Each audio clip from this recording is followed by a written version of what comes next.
happen. Um, I also want to extend a thanks to Angela Gear from Council President Susan's office, who will be helping us tonight with questions. A lot of people say, what do you do at Regional Services? I was asked that this evening by two different people. Every day is a different day. So if you have, for instance, a pothole on your street that has not been filled, you can reach out to our office. We'll make sure it gets filled because I will reach out to the Director of Transportation. If you have someone in your family who needs mental health services, you can contact us and we'll make sure that that person is visited and helped.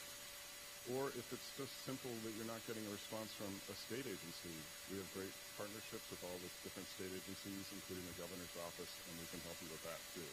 So feel free to reach out to us if you're not getting the response that you'd like to see. I want to recognize a few people that are here this evening. Our Councilmember Evan Glass, I saw him before in the audience. There he is. Thank you, Councilmember, for coming this evening. Allie Williams, who's the President and CEO of our local Greater Bethesda Chamber of Commerce. There he is. Thank you for coming, Allie. And then our newly dubbed Chief of Police, Mark Yomada. Thank you for coming, Chief. Where are you this evening? Are you hiding? Where is he? Okay. He's talking. He's doing his job. So thank you, Chief, for being here. Also, I want to recognize a good friend, Julian Mansfield from the village of Friendship Heights. He's the manager. Thank you for coming out, Julian. I also want to thank our county executive and our county council who supported this initiative and this new program, and we appreciate the support. And I want to thank the community for your support as well. It's important and it's nice to see people here, and thank you for the folks that are online with us this evening. I will also want to thank the Friends of District 3 Police. Commander Dom and her staff are absolutely amazing. We have a great partnership with them, and we meet on a regular basis, and we appreciate all of the hard work that they do at the Police Station District 2. The program tonight, this town hall is for you. We'll have a short presentation that will be given by Captain Jason Popino, and also who's about to become a new commander for one of our police districts, so congratulations to the captain.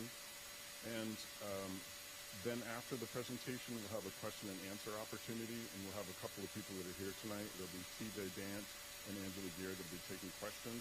If you could come up to either one of the microphones that are here on the stairs. If you have a mobility issue, you could just raise your hand. We'll be happy to bring the microphone to you. And so with that, I'll introduce our County Executive, Mark Elridge, who has a few things to say. Thank you for coming, County Executive.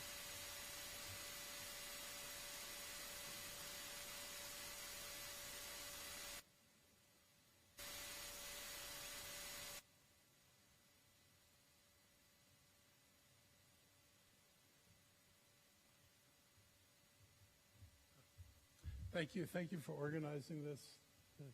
Your district, Latinos, thank you so much for the work you do. I'm really excited about this program because it works. And we were able to see benefits from it very, very early on. And maybe he'll entertain you with stories of successful exploits they were able to execute with the drones. But they really have made a difference for us. And one of the things we've been trying to do is to create an impression for those people who think this is an easy place to come and commit crimes, that actually this is not going to be an easy place to come and commit crimes. They're willing to put technology in place. If you go to Silver Spring, you see, more stationary cameras and a bunch of other things that we put in there. We've been willing to put in the resources and the technology to make sure we can further support the police department. And this project itself came from people in the police department who said we could do this. And I think, we had a very quick impression that the experiment was going to work. And so we're happy to be expanding it. It goes here and it goes to Germantown next, Gaithersburg. And then after that, farther north and over one more stop on the East County. So we're going to put the drones in around the county and continue to see what else we can do to enhance the technology here. I think the officers have license plate readers now on their cars, so they can get a hit on a stolen vehicle or an unregistered vehicle as they're driving down the street, something we weren't doing before.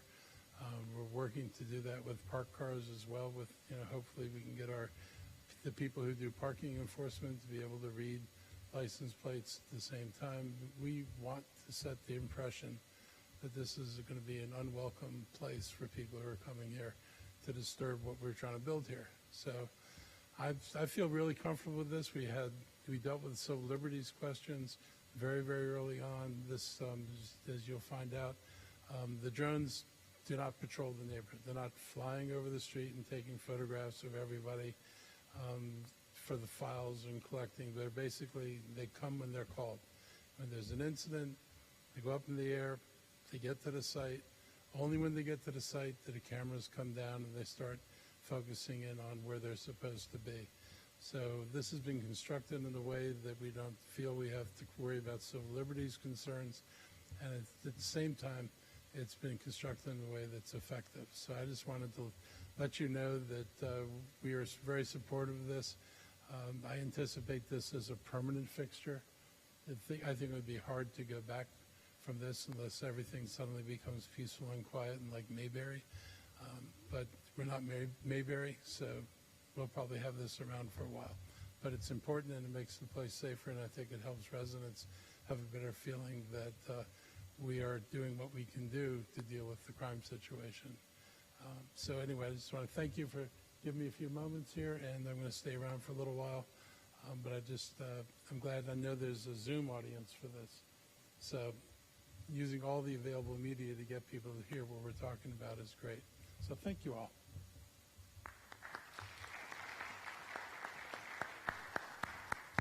Thank you, Mr. Elridge. I failed to thank our folks that are helping us this evening with our audio and visual, so thank you very much, as well as our Department of TEBS, who helps with the technology this evening, so thank you. And speaking of technology, I've received a message that we have a slight hissing noise for the folks that are online. I don't know what that definition means, but if someone could look into that, I would appreciate it. Thank you. So next on our agenda is our phenomenal Council President, Andrew Friedson. Andrew, please come up and say a few words.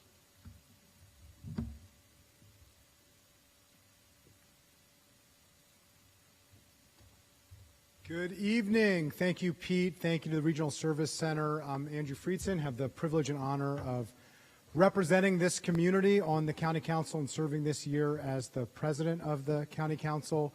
And I'm just really excited for this meeting tonight and this program, and really appreciate the partnership that we have been able to forge.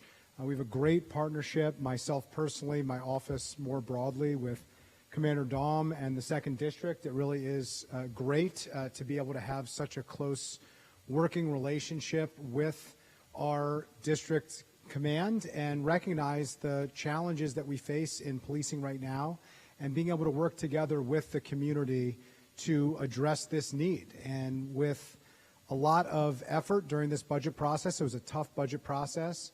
We funded the police department at $330 million.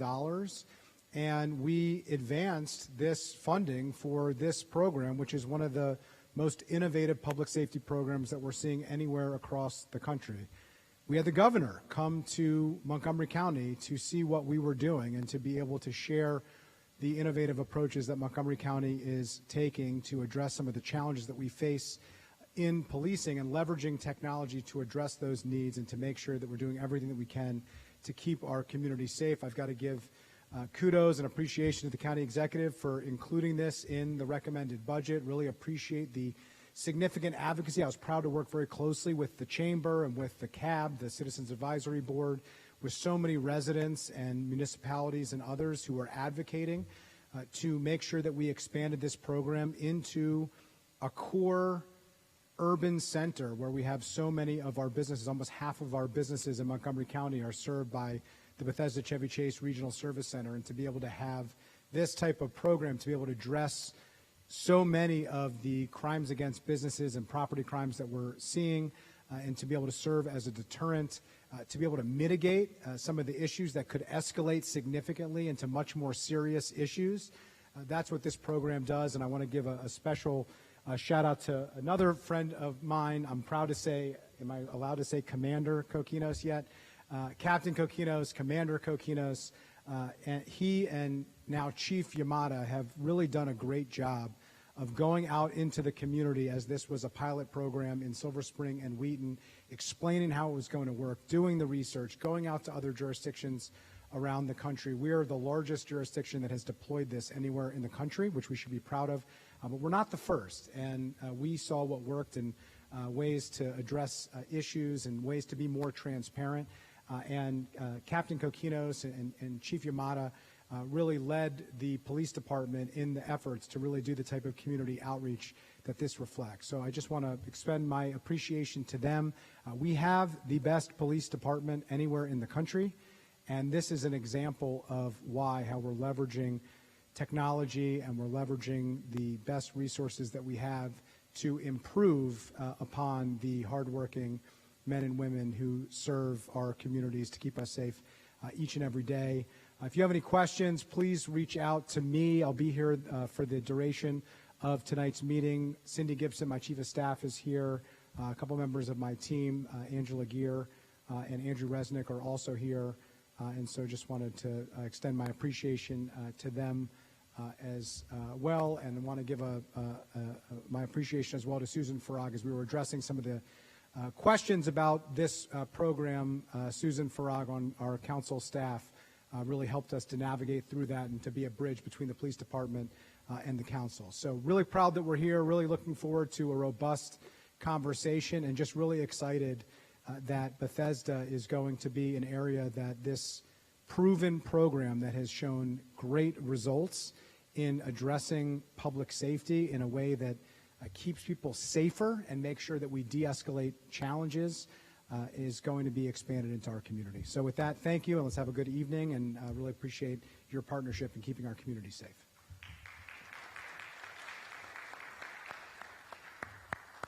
Thank you, Council President Friedson. Next, our speaker will be Commander Amy Dom, who is not only a friend, but has helped me create an excellent partnership with the community. And we work well together, and we're super excited that she is with us this evening. So, Commander Dom. So the first thing I'm going to do is try to break something. I don't like podiums. So if we haven't met, and I know that there are a ton of familiar faces in this room, I'm Amy Dom. I am your police commander here in the 2nd District. What does that mean? So the 2nd District's about 56.2 square miles. It's from 16th Street, this side of 16th Street, down to the D.C. line, over to the river, up to about Falls and River, just a little bit north, across Bells Mill in that area, back up Montrose and Randolph, through parts of Kensington, and back down through 16th Street. So pretty big area with a lot of diversity. The thing that I have to say to you as the Bethesda community is one of the reasons why we're seeing drones come here is because you are so involved in advocating for the things that this community wants and needs. And I have to say thank you. Thank you to our Chamber of Commerce. Thank you to our villages and towns who advocated and made sure that your voices were heard when we talked about drone as first responder coming to Bethesda. This program is here in large part because of your advocacy and ensuring that individuals heard your voices. So thank you. When we talk about crime in Bethesda, and at any time in front of an audience, I have to address it because there's a perception that crime is very, very high. I'm here to tell you that when we compare the last quarter of 2024 to the last quarter of crime in 2023, so a same time comparison, crime across all matrices is down about 18% in Bethesda. That's incredible. And that's in large part, again, because we are an active and involved, thriving community. So thank you. I will still be here for Q&A, but I would like to introduce next my dear friend, Jason Kokinos, and spoiler alert, he is currently the acting commander, soon to be named commander, I am sure, of the 3rd District, which neighbors us on the other side of 16th Street. I will let him come on up and talk a little bit about the program that he has been here talking and educating communities about, drone as first responder. Jay, thank you for coming here tonight.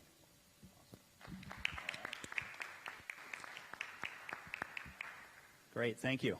Thanks for those that are tuning in at home. Hopefully you get to ask your questions. We're going to hang around and answer everybody's questions as long as we need to. My name is Jason Kokinos, Director of Special Operations, kind of 1 foot over there, 1 foot acting commander of our 3rd District in Silver Spring. So happy to be here and talk. Also here is Lieutenant Doug Miller. He's the Deputy Director in Special Operations, the Program Manager for our drone program. So thanks for coming tonight, and I appreciate all the support with this program from the County Executive to the Council and all of our community members that have shown interest and support of this. We are doing these town halls because this is innovative technology, but it's important that we fully explain, and one of the themes that we've been running with this program is transparency. We want you to know what we're doing, why we're doing it. I'm going to explain some ways that we're going to continue to show you that and answer any questions and tell you what it is, but more importantly, tell you what it's not. And so our community's been very active in Silver Spring, Wheaton, the Up County, at our town halls, both virtually and in person, and we've had a lot of good discussions on this. So I'm glad that everyone's able to come out tonight. So I want to start with, why did we do this? Where did this come from? Okay, so we look at the mission of the police department, and I'm not going to read you the whole mission, but safeguarding life and property, right? Preventing and detecting crime, right? These are part of our missions, right? Enforcing the law, protecting people. So we have a staffing shortage. It's no secret. We're working very hard with support of our leadership at the council and the county executive's office to try to grow the ranks of our department. But we have seen increased response times. We've seen calls holding.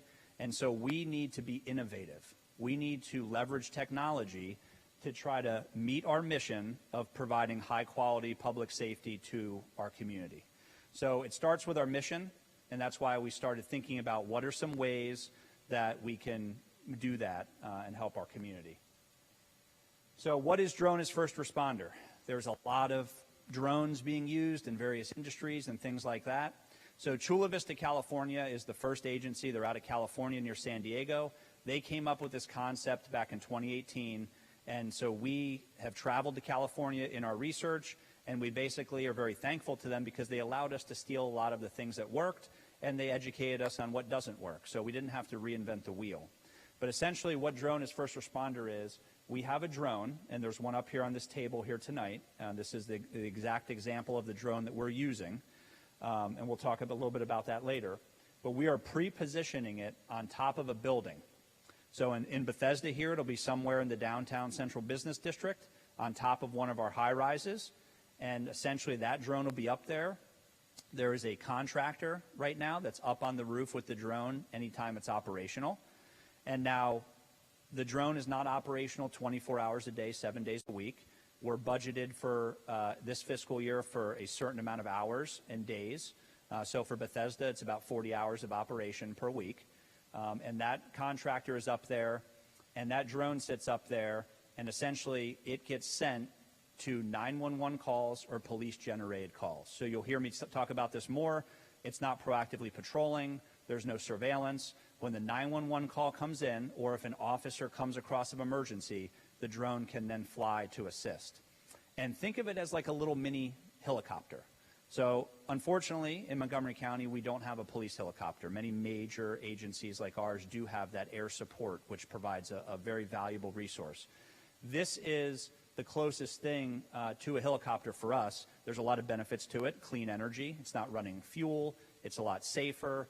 It's cheaper than crewed aviation, and it's providing a very similar service to what a police helicopter does. It doesn't replace necessarily the need for a helicopter. There's going to be times where in our community we're going to still need to call for a helicopter from one of our neighboring jurisdictions, but this is helpful for what we need. And so what it does is it responds, and the goal is to arrive prior to police officers getting on the scene of an emergency or in conjunction, and I'll explain how that happens. And then when the drone's there, it helps. There's video that is streamed to an operations center that then allows officers to make better decisions, to determine the right amount of resources that need to go to a call, to provide necessary information to keep not only our community safer, but the officers as well, and our goal for positive outcomes. So we've had incidents, we've had de-escalations because the drone was there first. We were able to better position officers that allowed and reduced the chance of force and the level of force. Many times we've been able to successfully get officers in positions that allow them to make better decisions because the drone's there first and providing real-time information.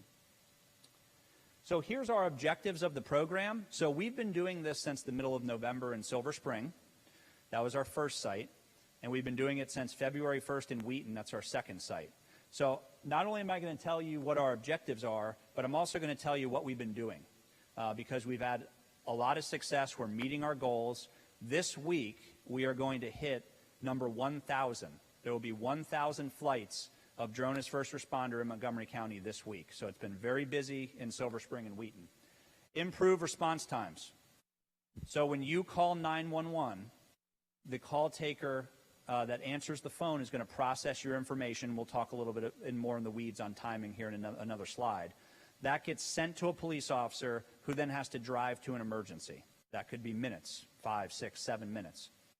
The drone right now in Silver Spring and Wheaton, we are averaging 60 seconds. We're getting overhead of an emergency. That is a tremendous success. When we hear the 911 call, we launch the drone, and an average of 1 minute, it's overhead of an emergency, providing that information. Allowing MCPD to be more efficient with our resources. We have, in about 15% of our calls that we run, we get there first and determine that a ground police officer does not need to continue into the scene. So we have freed up over 200 police officers in Silver Spring and Wheaton that we've been able to send to other emergencies and do other tasks. So when we're talking about needing to be more efficient because of our staffing issues, this technology is allowing us to best gauge, do we need 3 police officers to go to this call? There's been times where we've said, no, we only need 1. Hey, we don't need any officer to come here. Go ahead and send them to another emergency. So about 200 officers have been put back in service. Provide real-time information to ground officers to allow better decision-making. This kind of pairs up with our de-escalation. We've allowed officers to, we've helped officers position themselves in a more advantaged situation. Hey, don't pull up to that dumpster. There's a guy behind there with a weapon. Hey, come in from this particular direction, because remember, we're up in the sky. We're able to look down and see what's going on. We've had instances where we've been able to reduce the intensity of officers coming to emergencies. There was a call in downtown Silver Spring that a guy, and there's going to be a picture here in the slide, there's a guy at the 7-Eleven on Fenton Street pointing a gun at people. Officers are responding, multiple officers. In their mind, they're thinking, we're going to deal with an armed individual. The drone's there within a minute. We have a camera on this drone that zooms in very powerful. And it allows us to zoom right in to see the hands of individuals and what they're holding and what is it exactly. And we're able to zoom in and see, yeah, this person is gesturing like they're holding a gun. They're pointing this object at people like it's a gun. But we could see with that powerful camera that it was a cell phone. Now, we still wanted officers to come in and investigate. We still wanted to meet with the person that called 911. But we're able to relay that information. Hey, guys, you don't need to come in with guns drawn, skidding into the parking lot. Let's reduce the intensity. They were able to make a softer approach, very positive outcome. No force was used. And that's because the drone was there first to be able to provide that real-time information. The de-escalation, I just gave you an example of that. That's being able to provide that information for better decision-making. When we allow officers coming into a violent situation to have space, time, and distance from a threat, it allows them more time to make decisions and try alternative methods to force. So when we see an individual that's armed and is in a more elevated state, from the air, I could say, hey, officer in car 123, stop right there. The subject is about 50 yards in front of you behind a dumpster, and that gives more space and time to then address the individual, try to establish communication, and de-escalate the situation. Instead of the officer pulling right up within 5 or 6 feet of an individual, and now there's an interaction, and there's no time to make those decisions, and now force is being used. So that is what we pride ourselves with this program, and having that ability to keep everybody safe, including our community and our officers. Assisting with locating and apprehending criminal suspects. We have had tremendous success. Over 200 suspects involved in criminal acts have been identified. And what I mean by identified is the drone gets there and many times still sees the individual breaking into a car or running away from the scene of a crime. And we're able to locate them, and then we guide officers in to make an arrest or to stop someone or to conduct an investigation. So over 200 people, many crimes in progress, cars being actively broken into, people that are actively fighting, people that are actively stealing from our businesses. They come out the door and the drone's already there and sees them, and then we're able to guide officers to make those apprehensions. Now, we use the term locating. It's very important because we do not dictate the outcome from the drone team. It still requires an investigation, and in not every case is an arrest made. Arrest is not always appropriate. We look to evaluate the situation. Maybe it's someone that's having a mental health crisis, and jail is not the appropriate option. Maybe it's getting them help at a hospital, or with or having them call our mental health professionals to link them with resources. Maybe the severity of the crime dictates potentially a citation versus an arrest and taken to jail. So we don't dictate the outcome. We allow the officers to conduct a review of the incident and make the best determination based on what they're finding on the ground. We just locate them. So here's a little bit how the technology works. I'm not going to get too deep into it, but essentially this purple building would be similar to a building here in downtown Bethesda. The drone will be parked on the top of the building in a landing pad. It'll be powered on and waiting for a call. There's a contractor on the roof. That is our remote piloting command. They have control of the controller. They have control of the drone at all times.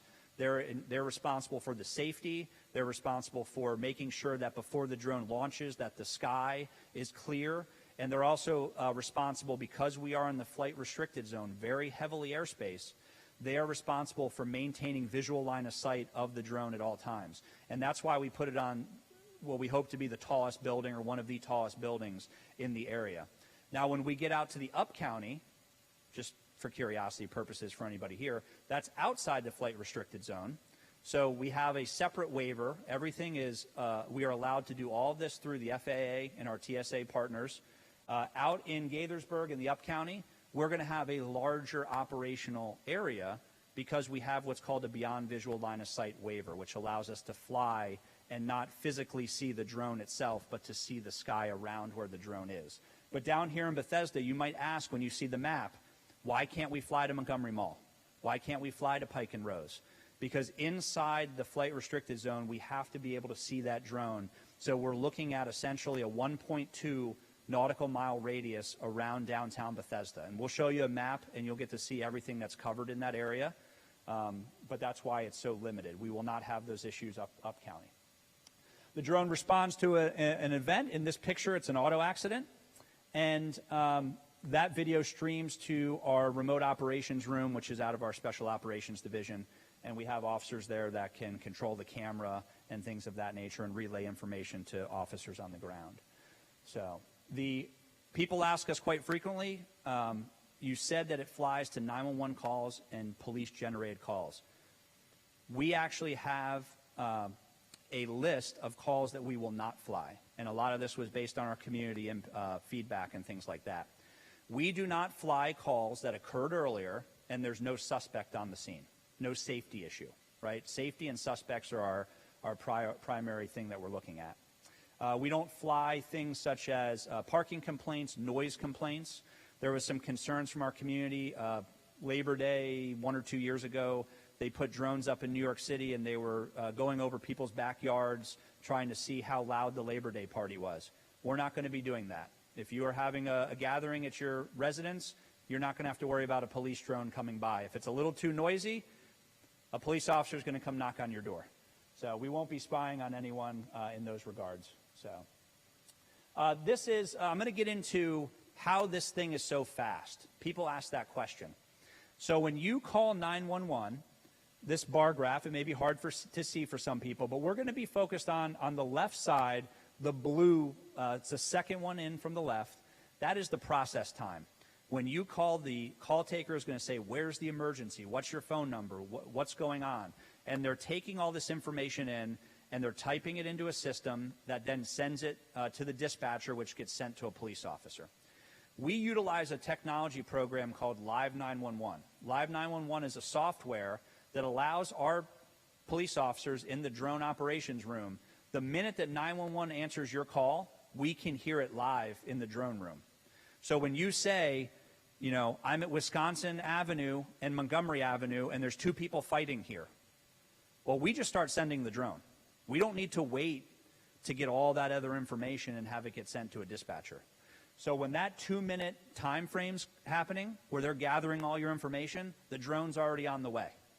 And that's how we're getting on scene in many cases, even before the police officer is being dispatched. As soon as the officer gets dispatched, if they dispatch the downtown police officer to Wisconsin and Montgomery, as soon as they're done sending that officer, most of the time we get on the radio with our designator, which is Raven, is our aircraft designator, and we'll say, hey, we're already overhead on that. This is what's going on. This is what we're seeing. Meanwhile, the officer, on average, still takes about 4 minutes to 5 minutes to drive lights and sirens to that emergency. So that's how we're cheating time. This is the software. This is what it looks like. This is a picture from Beverly Hills when we were out there, but we have the exact same program here in Montgomery County. When you call 911, a pin drops on a map. We can see in the drone room exactly where you're calling from, and then we listen to, it's a listen-only feature. We cannot interrupt the call at all. We just hear what's going on. We can see you on the map and hear exactly what the emergency is. And at that time, we send the drone. So that's how this technology is essential to improving our response times. So a little bit about the drone. You see it up there. It is a DJI Matrice 350. Those are the new drones that are Montgomery County owned. Weighs about 20 pounds. It flies up to 51 miles an hour, but our average speed is about 36 miles an hour in our remote software. We are flying no higher than 400 feet, but no lower than probably about 300 feet. So we're between 300 and 400 down county here. When we get up to the up county, there's less tall buildings. We may be flying between 200 and 400 feet. So the thing about being 300, 350 feet up in the sky is you're not going to hear this. You may, if you're in a very quiet neighborhood, hear a light buzzing sound. But anywhere where there's normal automobile traffic on the road, it's going to drown out any sounds of that. So if it's flying and you're reading a book in your backyard, it's not like a helicopter or an airplane where you're like, whoa, what's that? It's going to be pretty quiet. The camera is up, like the county executive said, when we take off and we fly to an emergency. One thing that we want to do is we want to reduce any type of visual intrusion into our community. We do not want to put a camera and see what you're doing or anything like that. The camera's up while we're flying to the emergency. It's not recording. When we get on scene of the emergency, the camera comes down. It focuses exclusively in the area of the emergency that from what we're based on the information we're told. And at that point, the camera starts recording. Now, the video that's recorded is treated the same as our body cameras, our police car cameras. It's evidentiary video. It gets stored in the same evidence.com software that stores all of our evidence, and it is treated the same way with the amount of time the video is retained. It's treated the same as the existing policy with our police body cameras. And actually, the company, the program that houses all this is Axon. Our body cameras are Axon.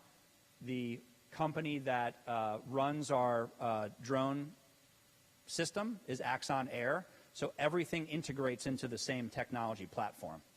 So the video, once the call is done, the video stops recording, the camera goes up, and the drone returns back to its landing pad to be ready for the next emergency call. This is a picture of the roof in Silver Spring. It's as simple as a landing pad. There's a controller. What you can't see in the view is there's a canopy tent that's set up. We do get some questions. Our community members are concerned about the comforts of our contractor on the roof. They are provided access to restrooms. We have a refrigerator, a microwave, a little office at both of our sites, and a place where they can be out of the elements in between flights and access to water and different things like that. So we treat them as a member of the team. They're our family, and we couldn't do it without them. So right now it's contractors on top of these roofs for right now. This is what our operations room looks like. So what you're seeing in here is two terminals. Essentially, think of them as like helicopter cockpits, like they're little, control areas. So on the left and on the right, you can be running two drone operations in different places. And then in the middle is a little desk that our air support officer will sit at. What we do is when the drone gets to an emergency, after you disconnect with the 911 call taker, most times our air support officer is going to be calling you on the phone, saying, hey, this is the police drone unit. We have a drone over your emergency. And they may ask additional questions. They may tell you, hey, the drone's here. Yes, we see the individual you're talking about. And so you know that the service has arrived. If we determine that a police officer doesn't need to continue on the ground, we will communicate that to you as the 911 caller from our operations room. We'll ask you, hey, we're here with the drone. This is what we're seeing. Are you satisfied with talking to me? I'm a police officer over the phone. Are you satisfied with that? Most of the time our community says, yes, that's awesome. And then that's how we make sure that everything's okay and that we don't need to send anybody else. So it's hard to see this map, but this is a map of our service area. I'll talk you through it for those that are having trouble seeing it. So in the middle here is downtown Bethesda. So this is 1.2 nautical miles. It's going to cover all of the central business district, all the way up to NIH and Walter Reed. We're not going to be flying over those installations. We'll be geofencing them. We're going to go east, so all of Wisconsin Avenue from NIH all the way to the D.C. line. Friendship Heights, Somerset, the Central Business District, all of that's covered. Everything on the Connecticut Avenue corridor is covered. So Chevy Chase Village, the town of Chevy Chase, Section 3, Section 5, Martin's Addition. I don't know where Chevy Chase View starts, but it might be in there. So all of your Wisconsin corridor, all of your Connecticut Avenue corridor, all the way to the D.C. line, and then out River Road, out that way is going to get coverage as well. So that is the area that is proposed for this Bethesda drone, and obviously the attention of all the commercial establishments along Wisconsin Avenue. So these are some pictures of some things that our current drone has done. You see that picture on the right? It looks like a gentleman that's holding a gun pointing it outwards. That's the gentleman I told you the story about. We got there, and that's what we saw when we pulled up with the drone in the sky. We're like, well, that guy's holding something that looks like a gun, and we were able to zoom in and see, move the drone around and see that it was a cell phone. Bottom left, Ellsworth Drive, downtown Silver Spring, car getting broken into. Someone called, said, hey, there's a guy up here. It looks like he's trying door handles, breaking into cars. Drone gets there within 30 seconds. That's what we see, a guy who's breaking into a car. We're seeing it live. What we do at this point is we're now communicating with officers, and we're telling them, all right, you come in from this direction, you come in from this direction, and we're able to successfully make an arrest in this case. Up top, you'll see this was a foot pursuit. There was an individual that was victimizing some of the businesses in downtown Wheaton. They came out of the CVS. They just got done looting a bunch of stuff out of there, and we picked up on the individual. We guided the officers in, and as soon as the individual saw the police car, he took off running. Well, the good news is you can't outrun the drone. Not even the fastest guy that you may see in the Olympics is not going to outrun the drone. So the drone will follow over. We will start coordinating officers, and we were able to get that individual under arrest. So a lot of things. There's a whole litany of other things. We have found missing people. We found an autistic child that had gone missing from their home, and we were able to put the drone up and see that child in a neighborhood within the 2nd District, actually, closer to 16th Street. And we were able to get that child reunited with their mother. We've been able to observe individuals that were in need of medical assistance, but the 911 caller was having problems guiding the ambulance in. So we were saying, hey, we're overhead with the drone. He's actually to the rear of this building next to the pool, and get that person faster medical treatment. So anything that we can do to help life safety or address crimes is what we're doing, and we're seeing it. That's the beauty. We're here at this town hall. When we started these town halls in Silver Spring and Wheaton, we were explaining the concept and what we think would happen. Well, after almost 1,000 flights, we're at 900, I think, in 93 or something. We'll be at 1,000 probably by the end of tonight. We can now tell you what has been happening for sure, what we've been seeing. So. Very transparent program. This is on our police department website. You can just Google Montgomery County Police DFR, and there is a web page just for DFR. Our drone policy is published online. The policy is a living policy, so as we learn, as we get community feedback, There's things that we can make changes to as we grow and we work through this. This is what you'll see on our website, our dashboard. You can filter this based on the district that you live in and also your police sector. So if you live on Connecticut Avenue, let's say you're in Connecticut and East-West Highway. That is our Delta 1 beat. You can enter that into the drop-down, Delta 1, and you can look exclusively for your neighborhood on what type of drone calls and what's the drone been flying for over there. We have our number of calls. This slide's a little dated. This is from last month. It'll show you we've flown at this slide 905. Like I said, we're almost at 1,000. The next one will be DFR deployment, avoided dispatch of a patrol unit. That's the number of calls that we were able to handle with the drone that we didn't have to have a police officer go to. And then from there, internally, we calculate how many officers were sent to that or would be sent to that we note that we were able to free up. First on scene, we are on scene with the drone an average of 72% of the emergencies that we fly to. It's never going to be 100%. I get that question. That's because we have a growing amount of officers that have been requesting the assistance of the drone. So technically, they're first on scene. So 72% were first on scene. The remaining percent, either an officer does get there before us or they're requesting our assistance. They see something and they're requesting air support.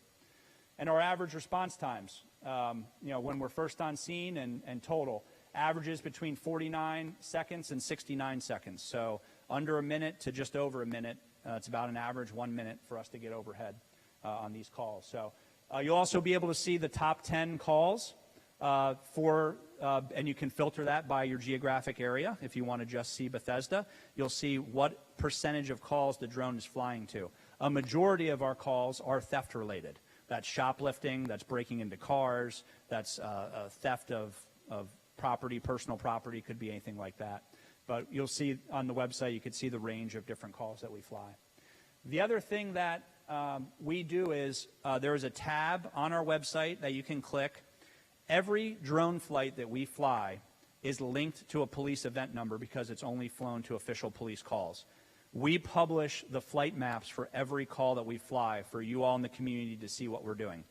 What you'll see on this slide when you go, you can filter it by month and by year. And you'll be able to say, okay, on June 26th at 7 p.m., the drone went to Flower Avenue and Piney Branch Road. There was a police officer that called out with an occupied stolen vehicle. So the drone went to assist that police officer. You may see, okay, at 6:07 p.m., we went to the 11200 block of Fern Street in Wheaton for an assault in progress. So you'll be able to see where the drone's going and for what purpose, and then the map will show you where the drone was in that area. So if you saw a drone and you said, I wonder if that was a police drone flying over my neighborhood, you'll be able to access this website and it will show you where the drone was the whole flight so you can see if that was in fact one of our police drones. So just a little bit on our policy. We get these questions. So everything is very heavily governed by the FAA and the TSA. There's a lot of regulations we abide by. Everybody goes through extensive background checks, licensing, and training to be able to do this program. We work in very close partnership with our federal partners on this. So a couple things we don't do. The drone is not going to be up, and it's not going to be looking at people based solely on their individual characteristics. Everything is tied to a crime, an emergency, a 911 call. We do not put the drone up proactively to be observing people expressing their lawful First Amendment rights. So if you're protesting, if you're expressing yourself, you're not going to see one of our drones above. The only time a drone will come into a First Amendment area is if a crime is occurring or if there's some life safety issue going on. So we do not deploy for lawful First Amendment activities. We do not integrate the facial recognition software technology. Does not integrate with the drone, the camera, the video from the drone. There's no facial recognition integration. There's also no audio integration with this drone. So if we're going to a call, we can't hear, if you're talking to your neighbor in the driveway and you're having a private conversation and the drone buzzes by, we're not collecting or hearing what you're saying. We're not doing anything with your cell phones or anything like that. That last bullet, that number 4, the facial recognition and audio recordings, that was specifically put into our policy based on community feedback. When we started doing these town halls, we got concerns, and we said, yes, we hear you. We're not intended to use it in that way, and to show that, we're going to put it in black and white in our policy. So that's why these town halls and these questions have been so great. Some of our procedures have come from community members and their suggestions. So, all right, I'll wrap it up there, and we'll open it up for questions. If I didn't cover something, we'll answer your questions now. So appreciate your time listening to me.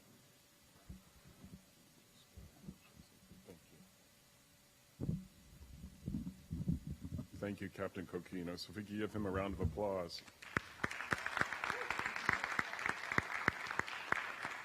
I just want to mention one other person that's joined us this evening. I believe Macy Daggett's here this evening from Senator Sarah Love's office. Our new senator, there she is. Thank you for coming this evening. We appreciate your support as well as the senators. Thank you. So as the captain mentioned, it's time for questions and answers. Just a reminder, if you could come up to the microphone, either one. Looks like everyone's over at this one. Angela, you got a break. If you could just walk up and come right up to the microphone. And again, if someone has a mobility issue, just please raise your hand and we'll be happy to bring the mic to you. And also, please remember, we may have some folks that have joined us this evening online that may have questions. Yes, Brandon's modern, yes. Thank you so much for this outstanding presentation and for bringing the drone to Bethesda. To what extent are you going to use the tapes and recordings that you have to apprehend criminals and bring them to the appropriate law authorities, justice, court system, et cetera? Yep, so we've actually had 3 cases in Silver Spring where the drone video was entered lawfully into evidence in conjunction to a criminal event. We had a stolen car that individuals ran from. The drone observed them and guided officers in to make an arrest. We actually had, I won't go into the deep details, but we've had some other crimes more sensitive of nature for our victims where the drone has identified the suspect because it got there so fast. And so when we are flying in the sky, it is lawful by the Fourth Amendment. We follow the Fourth Amendment to do so. And we capture the video consistent to body camera or police car camera. It's treated the same with chain of custody, and it gets entered in as evidentiary video. And the video, when it's done from a 911 call, all video gets uploaded into the evidence system, and it's tagged with the event number, the same as the body camera. So our state's attorney's office, it will be put into the police report that drone video exists. Our state's attorney's office reviews it. It's provided as part of discovery to the defense to review. And in 3 occasions, the drone pilot will come into court if needed to authenticate the video. So everything abides by the state and federal laws, but it is used to aid in prosecution when appropriate. Thank you all very much. Just curious about the weather limitations to the extent that there are any. Are there bad weather limitations if it's a storm, if it's a really high wind day? Does the drone have to be grounded until the weather improves? Yeah, great question, and I should incorporate that into the presentation because people ask that. So I do need to set the expectations. We have been getting a lot of requests from the community. They want us operational 24 hours a day, 7 days a week. There is a cost associated with the program. So for this fiscal year in Bethesda, and we're actively, I was just talking to the county executive before we started, at the police department, we're actively looking to reduce the cost of the program to the taxpayer in hopes that we can expand the hours and service times. So we're limited days of the week and hours. In Bethesda, it'll be about 40 hours of coverage that will be spaced out. And the hours we choose is based on data. So if there's certain crimes occurring within this operational area, that's when we'll focus the drone. Also times when staffing is the worst, things of that nature. The other expectation on what you had mentioned is there is weather. And this is treated the same as helicopters. So we have, the FAA has established certain cloud levels. So if the clouds have to be 500 feet above where the drone's flying, right, for one example. Heavy wind, if the winds are over 30 miles an hour gusts at our flying altitude. Now, the helicopters, police helicopters, if it's over 40 miles an hour, they're not flying either. So this is very similar to some other aviation restrictions. Heavy rain. We can fly in mist and we can fly in some light snow and stuff, but if it's, a violent storm like some of the storms we've seen recently, the drone's not going to be able to fly in that way. And that is all exclusively because of safety. These drones are weather rated. There is an IP rating to them, which would prevent moisture and dust and dirt to get into them. But our number one priority is safety of the community. So we restrict what we're going to do based on weather to make sure everybody's safe. So.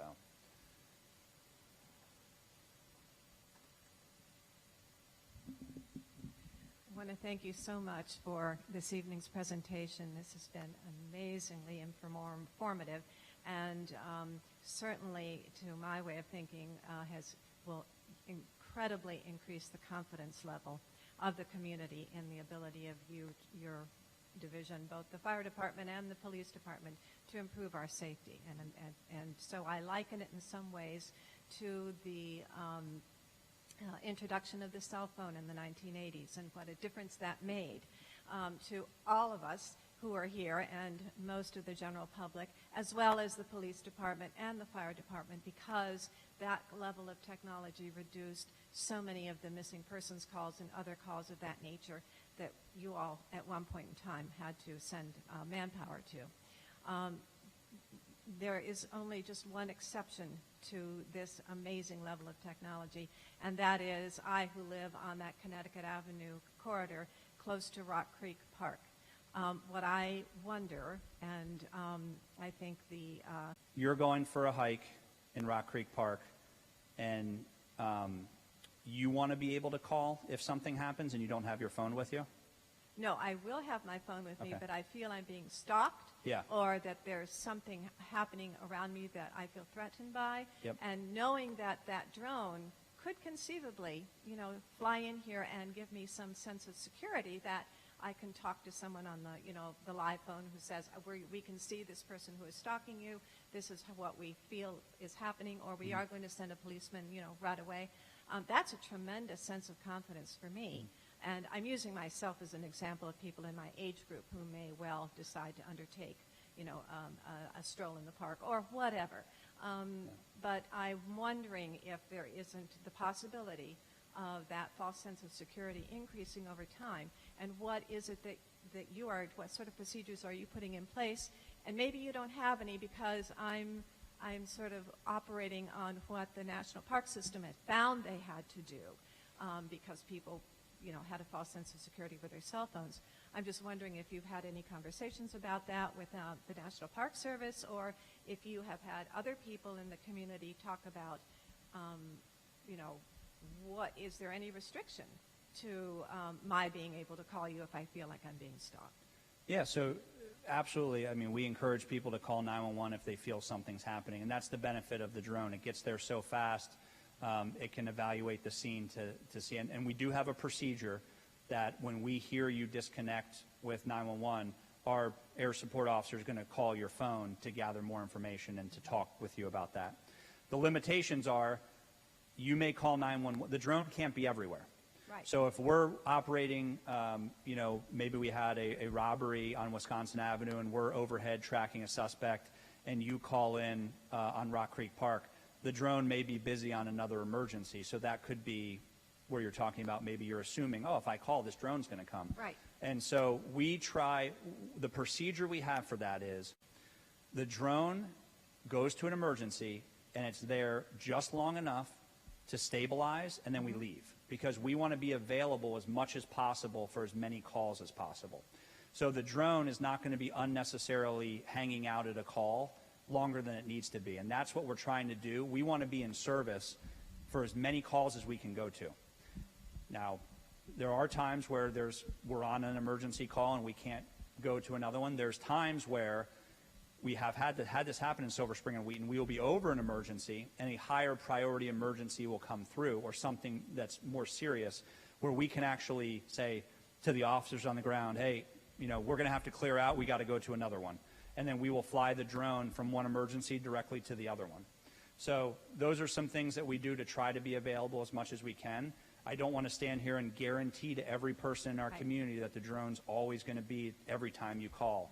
But we try to be, and again, also knowing that we have operational hour limitations right now as we grow this program and pilot it. If everything's driven by the community. So if the community anywhere in the county wants a drone, wants expanded hours, those are things that we partner with the community. You express to your local representation, you express to the county executive, and then as a county, we work to see how financially we can do that. So I hope that kind of answers it. We're trying. Yeah, it does. I mean, I'm not sure that you really had an answer to it. It's just something that I became aware of from a different presentation from the fire department. And so and another question I have really is Rock Creek Park in your jurisdiction, or is that a different federal agency that handles Rock Creek Park? Police, right? Yeah, so it's in Montgomery County. We can come to it. Okay. But in a lot of our county parks and different parks, the Montgomery County National Capital Park Police is the lead agency. Right. So I can tell you right now, when you call 911, we don't care where you are. You're in Montgomery County, we'll send the drone. And we get many calls on Sligo Creek Park, on Sligo Creek Parkway. That is Maryland National Capital Park Police jurisdiction. Okay. But the drone will go there.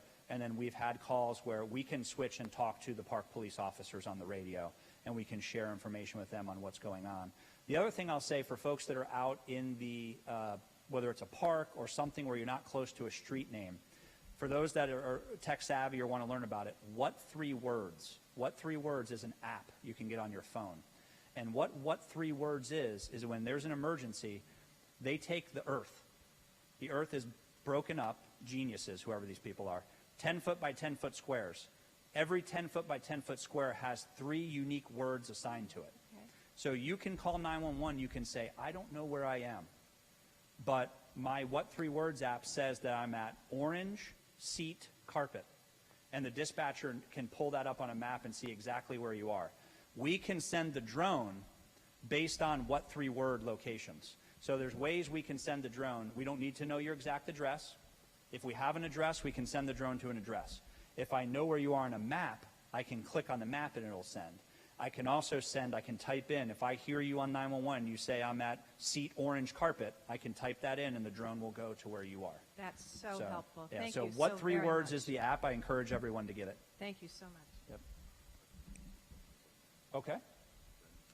Oh. Hey, good evening. We have 2 questions so far. The first one is, has there been any consideration of geofencing a boundary around the communications tower in the 5200 block of River Road, or will that be up to the rooftop operator? Yeah, so once we identify what building we're going to use, we apply for a waiver with our FAA, TSA partners that when we start a new drone site in Bethesda, we're going to apply for a waiver that will allow us to go up and test and see the airspace and make sure that we can document safety concerns. So we do geofence towers. So our software, we use DroneSense. It allows us to set not only a ceiling geofence, but a floor. And so, for example, in Wheaton, there's the old WTOP towers along University Boulevard. We set a geofence around all of those that's to infinity. So the drone will never fly near those towers. We're going to geofence Walter Reed Medical Center. We're going to geofence NIH. If there's a cell or radio tower that is a safety issue, we're going to geofence it. And the drone has, the thing about these drones, they're so intelligent. The technology for obstacle avoidance and everything else makes them very safe that they'll avoid those obstructions. All right, and I think you answered this question in your earlier presentation, but this one says, is the drone that is stationed in Silver Spring subject to line of sight restrictions? Yes, so Silver Spring, Wheaton, and Bethesda are all subject. The rooftop person maintains a visual line of sight at all times of those drones. When we get the waiver to go up and test, what we're doing is, with Silver Spring and Wheaton, we took the drone and we flew it as far as we could see the drone, and we knew, okay, that was the end point. Legally, we need to maintain visual line of sight. These drones are pretty big, and we employ contractors with very good vision. So They can see, we fly that out there, we say, okay, that's as far as we can go, and we set a geofence around our operational area to make sure the drone never leaves our max visual line of sight. Is that all you got there? Okay, perfect. Yes, sir, you're up. All right, thank you for the presentation. I am interested in the background for the project, some of the initial comments that were made about this is one of a number of ways of increasing police efficiency, leveraging resources, and so on. That needs to be, I would like to know much more about that than probably you could say here tonight, but how is that studied? How is that planned? I know the fire department has a master plan, so I can go to that master plan and I can participate in the iterative process of developing a master plan, even for the fire department. So that would tell me, you know, where do drones fit in the constellation of tools, techniques, policies that might possibly increase the police efficiency. And I can't tell that here. Yeah. Number two, the study, I understood from the hearing before the county council on the approval of this budget item that the police were going to conduct or administer a study of the drone program. And I wonder if that study has been completed, if it's been audited, and if it's been presented for analysis to the council. And I guess, you know, thirdly, among the variety of ways of increasing police effectiveness in engaging the community, where does other practices like police on bikes, which I think were presented with a similar rationale years ago, where is that program and how is that funded? Are the police on bikes now on e-bikes, or are they still pedaling on standard bikes? Thank you. Okay, I just took some notes. I'll make sure I hit some of this. So I'm going to work backwards before I forget the bike thing. So we still do have bike patrols. They're not e-bikes, although that is interesting to potentially look into that. Our officers are pedaling. They like to work out. So I can speak for, we have our central business district teams both in the 2nd district and the 3rd district, and we actually have it in the 4th district as well.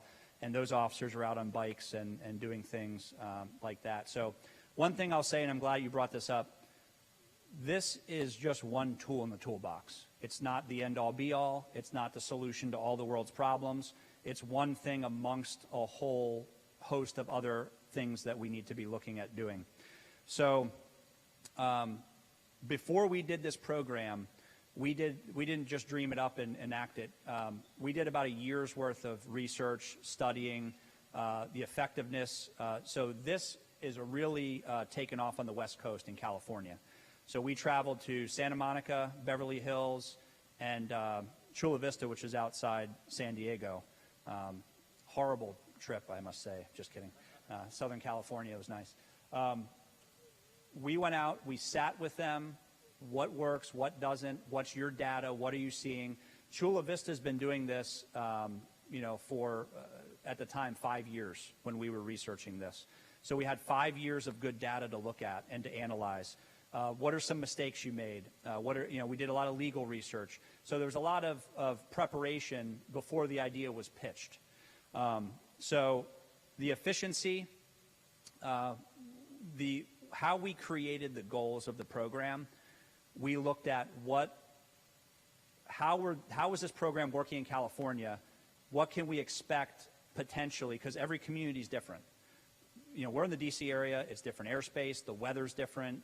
The communities are different. So we could hypothesize what we think we were going to get out of this.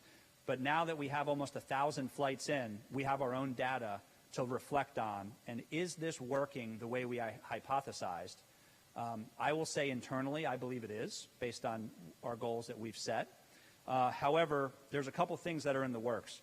We are in talks with an academic, a well-regarded academic institution. I'm not at liberty to say at this time, where we're potentially talking about having a third-party academic university research our program to see if it's meeting what we believe it would meet. So that would be nice if we can get that deal going. The other thing we're doing is we do have regular audits. Lieutenant Miller, who's here, is the program manager. His job is to go in and randomly review our flights to make sure we're in compliance with what we told the community we're doing. We have some stats on this dashboard, but that is by no means all the stats. We have a lot of internal stats that are collected. It's a very heavy administrative process. When the flight lands, the pilots in the remote operations room have to fill out logs and databases and write reports. And so we have a lot of data that's driven that we're collecting that we're able to analyze. The other thing that we're doing is we have been in contact with our local leaders, both in the county executive's office, progress reports, and also our county council members.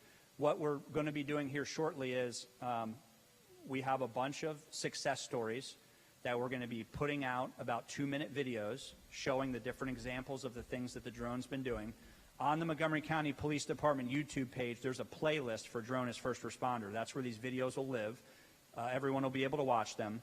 And we're also, we just finalized the data, and we are working on a 6-month report. So that report will be published to our county executive for review, then to our council members, and ultimately the public. And you can read about the program, what we've been doing, all the data. Some of the data that's not published on the website will be in this report for public consumption in our way of being transparent and also showing what you're getting for your tax dollar. So that's some of the things we're looking at. We're always studying and seeing how we can do better. But we're not recreating the wheel. We're looking at where this has worked and how can we recreate that here. Yeah.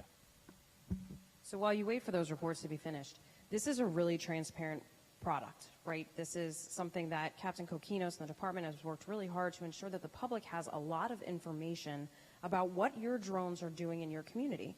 So one of the ways you can look into that is to go home tonight, Google Montgomery County, Maryland Police, and go to our How Do I page. When you see the Drone as First Responder tab, you can look up flight maps and all kinds of information and data that's real time about what your drones are doing in your community. Okay. All right, just back up. All right, so we had another question online. So we'll do the online, and then was like the Price is Right. I could say, come on down. Oh. Yeah. All right, our neighborhood has been the victim of 3 attempted carjackings in the last several months. Can you talk about how drones are used to address this kind of crime, and have drone camera footage been used to make any arrests for carjackings? Yeah, so carjacking can be difficult. So especially, I don't know what community you're residing in, but if you reside in some of our communities that are closer to 16th Street, one of our challenges is that when a carjacking happens, so we can only respond as fast as our community calls 911 and we're made aware of the emergency. So there's been times where people have called and said, hey, I was carjacked 15 minutes ago, and the car was last seen going south on 16th Street into the District of Columbia. That's going to be challenging for the drone to assist. There have been cases where we've gone up on robberies and carjackings and stuff, and we circulate the area, and if we spot individuals that, if we could spot the car, that's great. We've had cases where we've been overhead looking for a stolen vehicle, and we've identified it, and then the police were able to engage in apprehending the person from that. So carjackings are tough, especially if they go right into D.C. Again, the tool has limitations, and it's not the only tool for carjackings. We rely on license plate readers and our investigative, and also we collaborate with Metropolitan Police, Prince George's, et cetera. So the faster that someone can call 911 when they see a crime, the faster we can get there with the drone, the more likely the success. Okay. So how are you today? Oh, hello, all good. I'm doing good. So I just want to ask you a question about for those of the people who actually spend time in the late night at one of the restaurants, like either the Caddies or Tommy Joe's, because I remember that wherever people just want to make sure people that they're trying to stay safe in the evenings is because I still see some people like, they want to make sure that they're safe, because some people stayed up late, like sometimes at the restaurants, like such as, I usually visit friends in downtown Bethesda in the evening, which is nice, but however, one of our top priority, we just want to make sure that everybody is staying safe, either at the restaurants or some entertainment or other places, such as, they want to stay at either the bars around like 11 p.m. or 12 p.m. And how does,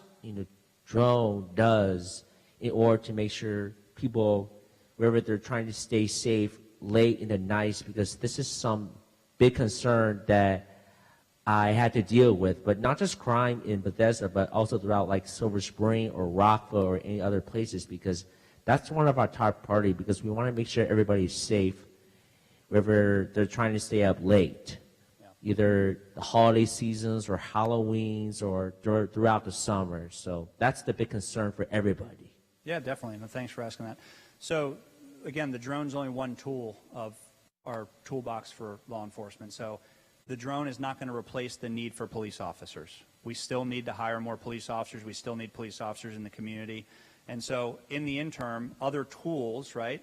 Our county executive, our county council have worked on, things regarding like our hookah lounges and some of our late night establishments and late night safety plans. And so safety around our entertainment areas is a partnership between the businesses, the restaurants, the police, and our government agencies. So whereas the drone is going to respond to an emergency call if there is a safety incident, what you're probably interested in, and so am I, is preventing the safety. We don't want to have the 911 call. We want to have people feel safe and be safe and not become victims.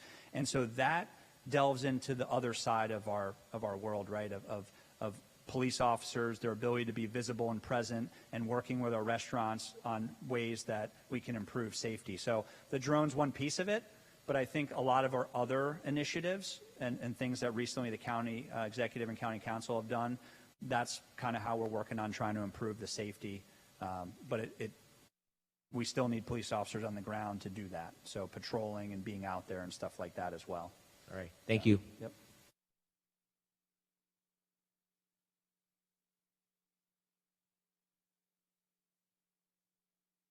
Hello. My name is Michael Hilton. I thank you very much for the presentation. It was excellent. I'm a retired aerospace engineer, and my specialty is risk management. And I live in Rockville in District 4, and we have something very risky going on there. The speed bikers race up and down the ICC, Route 200, up to past 150 miles an hour. And they terrorize fellow drivers on that road. I've seen a couple of them, and we have a video of 7 of them going in single file up on the ICC. We've been studying this for some time, off and on for some years before the pandemic, and wondering how drones could be used to help arrest these people. Police cannot give chase to these bikers because it's too dangerous to chase a thing like this. And also, they cover up their license plates, so you can't take a picture and identify the bikes. We figured out a strategy where you can use 2 or 3 drones along the route, and one drone could spot the bikes, radio ahead to a next drone, and they could radio ahead to a drone at the end of the ICC where they can get information about where the bikes are going. Sometimes they turn around and go back. Sometimes they stop at a tavern or somebody's house. But the point is they have to slow down, and the drones can spot where they're going. And so this kind of strategy we've developed. And what I'm interested in doing is getting linked up to the District 4 counterparts that you guys are to talk to them about using drones for this application.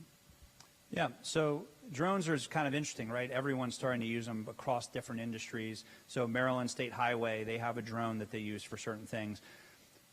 So the MDTA, Maryland Department of Transportation, they have the police jurisdiction on the ICC on Maryland 200. So that would be the agency to work with. The issue is drones have limitations, whereas they're limited by 2 things. battery life and speed. So where drones are not good, vehicle events where cars are driving 100 miles an hour, or vehicle pursuits. What you see in other jurisdictions are if you have a vehicle that's driving recklessly, a lot of times the police helicopter will get overhead and be able to track that vehicle to its end point.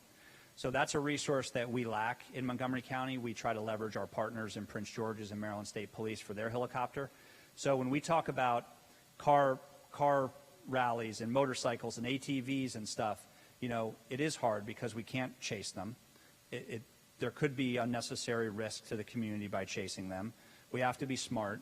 What other jurisdictions are doing are using other aviation assets to try to track.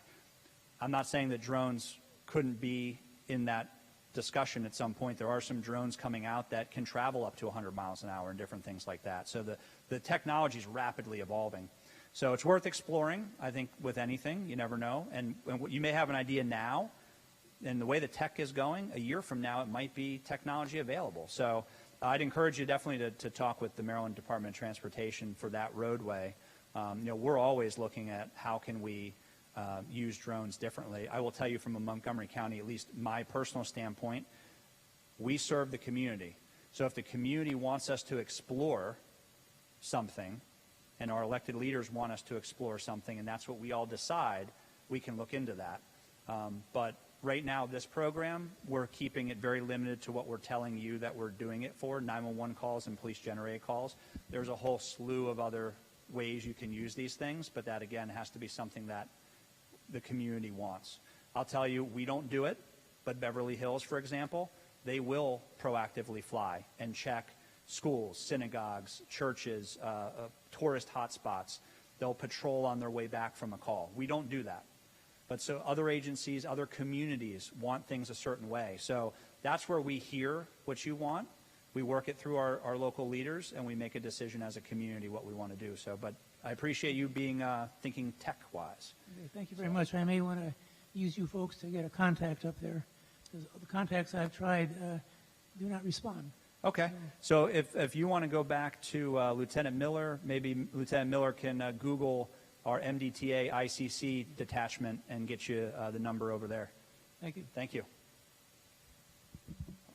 Okay, I'm told one more question if someone has one. And if not, then we will. All right, all good on mine? Any more? Cool. Okay. I'm going to turn it back over to Pete. Thank you.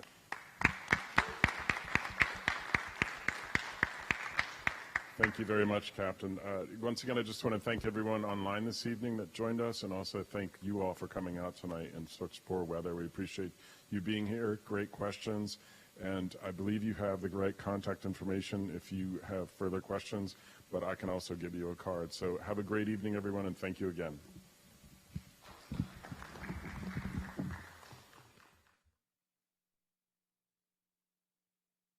It, but when they straightened the road, it was really hard on Burtonsville. One business I know said business dropped 25% overnight once that road opened up. You know, that's really shocking. So it's